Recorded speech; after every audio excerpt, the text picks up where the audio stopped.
अमेरिकी राष्ट्रपति Donald Trump की ओर से दुनिया भर के 180 से ज्यादा देशों पर लगाए गए टैरिफ के बाद एशिया के शेयर बाजारों में जबरदस्त गिरावट देखने को मिल रही है। टोक्यो के निक्की 225 सूचकांक बाजार खुलते ही तुरंत बाद लगभग 8% तक गिर गया और ऑस्ट्रेलिया का S&P ASX 200 6% से ज्यादा गिर गया। दक्षिण कोरिया का कोस्पी भी 4.4% गिर गया। अमेरिकी स्टॉक फ्यूचर्स ने आगे और भी गिरावट का संकेत दिया है। S&P 500 फ्यूचर्स 4.2%, डाउ 3.5% और नस्डाक 5.3% की गिरावट आई है।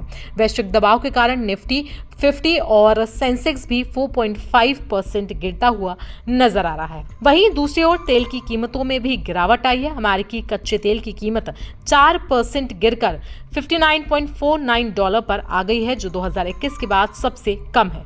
ब्रेंट क्रूड भी $63.33 पर आ गया है। अमेरिकी शेयर बाजारों में गिरावट के बीच डोनाल्ड ट्रंप का एक बहुत बड़ा बयान सामने आया है, जहां उन्होंने कहा है कि मैं नहीं चाहता कि कोई भी चीजें नीचे जाएं, लेकिन कभी-कभी आपको चीजों को ठीक करने के लिए दवाइयां लेनी पड़ती हैं। सबसे पहले आपको डोनाल्ड ट्रंप का ये छोटा सा बयान सुनवा देते हैं। Talking to Russia, would like him to stop. I don't like the bombing. The bombing goes on, and every week thousands of young people are being killed.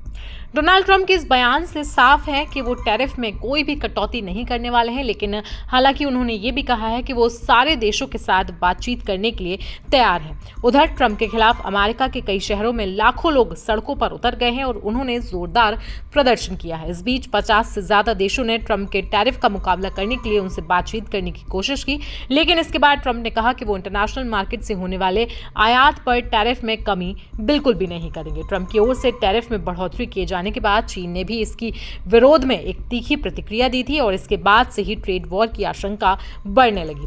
इसके बाद से ही दुनिया भर में आर्थिक मंदी का खतरा बढ़ने लगा। अमेरिकी बाजार में ऐसी कंपनियां जो बीजिंग में कारोबार करती हैं, उनकी कंपनियों के शेयर में सबसे ज्यादा गिरावट देखी गई। शेयर बाजार में उथल पुथल का दौर तब से देखने को मिला जब चीन ने ट्रंप के टैरिफ के जवाब में उस पर भी भारी भरकम टैरिफ लागू किया और इसके बाद से ही ट्रेड वॉर का माहौल बनने लगा। बताना होगा कि बीजिंग के वाणिज्य मंत्रालय ने कहा कि वो चीन से आयात पर अमेरिका द्वारा लगाए गए 34% टैरिफ का जवाब 10 अप्रैल से सभी अमेरिकी उत्पादों के आयात पर अपने 34% के टैरिफ के साथ देगा और तो और कुछ दूसरे कदम भी जरूर उठाएगा। बता दें कि अमेरिका और चीन दुनिया की सबसे बड़ी इकोनॉमी है। ऐसे में इनके बीच ट्रेड वॉर जाहिर सी बात है दुनिया पर बहुत ही ज्यादा असर डाल सकता है। ऐसे में ये लगभग होना तय है कि ऐसे ही हालात रहे तो इसका असर सारी दुनिया के बाजारों पर हो सकता है और मंदी की ओर ले जा सकता है। विशेषज्ञों का मानना है कि ऐसे में आज मंडे को यानी कि सोमवार के दिन ब्लैक मंडे भी हो सकता है। जल्दी से आपको बता देते हैं कि आखिरकार ये ब्लैक मंडे क्या है। अक्टूबर 1987 को सोमवार को दिन था और इस दिन अमेरिकी शेयर बाजार में भारी तबाही मची थी।